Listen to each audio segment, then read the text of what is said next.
El Señor esté con ustedes y con tu espíritu. Lectura del Santo Evangelio según San Lucas. Gloria a ti, Señor. En aquel tiempo los apóstoles dijeron al Señor: aumentanos la fe. El Señor les contestó: si tuvieran fe, aunque fuera tan pequeña como una semilla de mostaza, podrían decirle a ese árbol frondoso: arráncate de raíz y plántate en el mar, y los obedecería. ¿Quién de ustedes, si tiene un siervo que labra la tierra o pastorea los rebaños, le dice cuando éste regresa del campo: entra enseguida y ponte a comer? ¿No le dirá más bien: prepárame de comer y disponte a servirme, para que yo coma y beba, después comerás y beberás tú? ¿Tendrá acaso que mostrarse agradecido con el siervo porque éste cumplió con su obligación? Así también ustedes, cuando hayan cumplido todo lo que les mando, digan: no somos más que siervos, solo hemos hecho lo que teníamos que hacer. Palabra del Señor. Gloria y honor a ti, Señor Jesús. Las palabras del Santo Evangelio nos purifiquen de nuestros pecados. Vamos a hablar de la vida de fe. Hoy, junto con los apóstoles, también nosotros le decimos al Señor: aumentanos la fe. Dice la carta a los Hebreos, capítulo 11, versículo 1, que fe es creer en aquellas cosas que no vemos, pero que son verdaderas. Poco a poco, hermanos, nos vamos dando cuenta que lo real y verdadero no son solo las cosas materiales que podemos tocar, incluso en nuestro cuerpo. Hay muchas cosas materiales, pero que no podemos ver y nos preocupamos mucho por ellas, ¿verdad? El corazón, los pulmones y que todo esté funcionando bien. Y hay otras que no podemos ver y no son materiales, como son nuestros sentimientos o aquellas cosas que uno anda pensando, decisiones que uno va a tomar. Entonces es necesario abrirnos a este campo de la fe. La fe tiene muchos componentes y uno de ellos es el conocimiento. La fe viene a ayudarle al ser humano a que pueda reafirmar aquellos pasos que tiene que dar hacia el bien, hacia la verdad. Cuando yo comencé a estudiar para ser sacerdote allá por el año 2001, un padre nos dio una clase y puso un ejemplo bastante sencillo. A alguno le puede servir para entender esto de la fe. El padre se quitó los lentes y nos dijo: el ser humano sin la fe ve las cosas de una manera borrosa. Yo se los puedo decir: sin lentes nadie me vaya a pedir que dé testimonio que vino a misa. Desde aquí a nadie lo distingo. No le veo a nadie la cara. Veo ahí unos que otros colores, pero no termino. El margen de que yo me equivoque es muy grande. Tal vez ya escuchando la voz lograría, ¿verdad?, identificar quién ha venido, o como esto se parece también a una sala de clases, casi siempre uno se siente en el mismo lugar, ¿verdad? Entonces ahí un poquito. Pero el margen de que yo me equivocara es muy grande. Pero decía aquel sacerdote: si la fe son estos lentes, y entonces yo me lo pongo, mi parte humana se ve ayudada por la fe. Y ahora sí, yo puedo distinguir, le puedo decir al que está mal peinado, ¿verdad? O a alguien que se ha puesto la camisa al revés, yo le puedo decir desde aquí: mira esto y lo otro. Entonces, mis hermanos, nos vamos dando cuenta que la vida de fe le va ayudando a la persona a entender muchas cosas de la vida. Esto es muy importante. Constantemente uno se vive preguntando, bueno, ¿y qué pasa? ¿Y por qué sucede esto? ¿Y esto qué quiere decir? Incluso cuando vienen las cosas difíciles, las pruebas. En las lecturas de la misa de cada día, durante 2 semanas hemos estado leyendo el libro de Job. Es un personaje del Antiguo Testamento. Ese libro quiere ser una respuesta al mal, pero no al mal en general, sino a una pregunta que también nosotros nos hacemos. ¿Por qué al hombre bueno le va mal? Y entonces, ahí siguiendo la lectura, nos damos cuenta que el mal es un obstáculo, que el mal es una prueba para crecer en la fidelidad a Dios. El mal es una prueba también para separarse, digámoslo así, para renunciar a los apoyos y las seguridades de este mundo y entonces confiar cada vez más en Dios. Cuando uno sigue la lectura del libro, uno se queda sorprendido de todo lo que este hombre pasó. Va perdiendo sus bienes, pierde también a sus hijos y a él le llegan enfermedades terribles. Luego viene la parte en la que se va a acercar la gente para consolarlo. Primero su esposa. Y vienen unos amigos incluso de muy lejos para pasar tiempo con él en esa adversidad. Pero mis hermanos, ninguno de esos personajes queda bien. Bueno, la mujer de quien uno esperaba un poquito más, llega un momento que le dice de tanto oírlo quejarse, ¿verdad? Mira, maldice a Dios y muérete. Yo me quedo sorprendido de tal y que le pasó aquí a la señora, ¿verdad? Ya no aguantó el asunto. Los amigos, uno espera que uno de los amigos, por ahí logre dar un rayito de luz, nada. Un amigo le dice, ay Job, yo creo que cuando estabas pequeño cometiste alguna travesura y por eso ahora que estás viejo te han venido estos males, ¿verdad? Una especie como de mezclar el karma. ¿Sabes qué? Este libro de la Biblia quiere juntar, reunir explicaciones que otras religiones y culturas dan acerca del mal, pero a la vez también mostrar que no puede ser ese el sentido o la opción de la persona.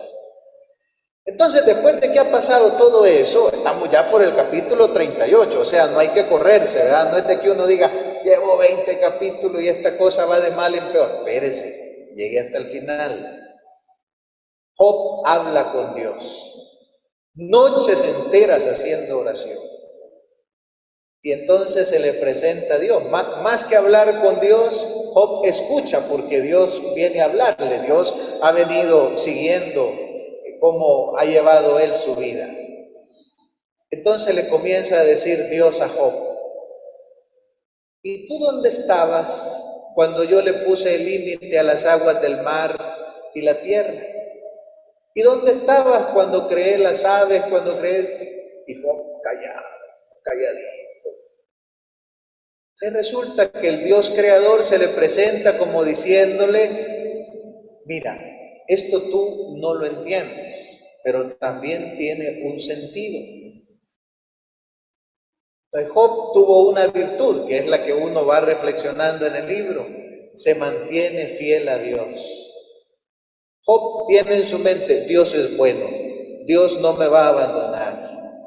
Dios no me va a dejar confundido, Dios no se va a olvidar de mí, aunque parezca, aunque mi mujer, aunque mis amigos, aunque todo me diga, mira, te has quedado solo, no es así, Dios está conmigo. Entonces, al final del libro, miren todas las bendiciones que le vienen a Job y el autor sagrado lo va diciendo de una manera muy bella. Y Job tuvo tantas hijas, bellísimas como ninguna, y va diciendo, y tuvo tantos, qué sé yo, ganado como ningún otro, y vivió tantos años, una cosa sorprendente. ¿Y cuál fue entonces el acto de fe de Job? La fidelidad, en medio de la prueba, mantenerse fiel a Dios. Parecido a lo que dice la primera lectura. El profeta Habacuc está indignado y también decepcionado de lo mal que viven los hombres, de las injusticias que hay, de los pleitos que hay. Y entonces al final sentencia: el malvado sucumbirá y el justo vivirá por la fe. Por supuesto, esto está diciendo Job, que el justo tiene que confiar en Dios. Hermanos, delante del mal, delante de la adversidad, ahí es donde la fe comienza a dar un rayito de luz. Ahí es donde la fe comienza a decirnos: ¿cómo es eso que el ser humano le va a estropear los planes a Dios? Si somos una criatura, uno diría: cuénteme otro chiste, por favor, ¿verdad? No podemos nosotros estropearle los planes a Dios. Dios tiene el control de todo. Ahí es donde comienza ya uno a decir: bueno, ¿y esto por dónde? Lee más la palabra de Dios, haz más oración. Y te vas a dar cuenta, incluso en los momentos de adversidad, que también de ahí se saca mucho provecho. En el Evangelio sorprende que la respuesta que el Señor da es decirle a los discípulos: les hace falta confianza, les hace falta obediencia, les hace falta humildad, les hace falta responsabilidad. Eso es lo que el Señor va diciendo. Si tuvieran fe como el tamaño de un granito de mostaza, humildad. El siervo que está trabajando, que está haciendo lo que le toca, responsabilidad.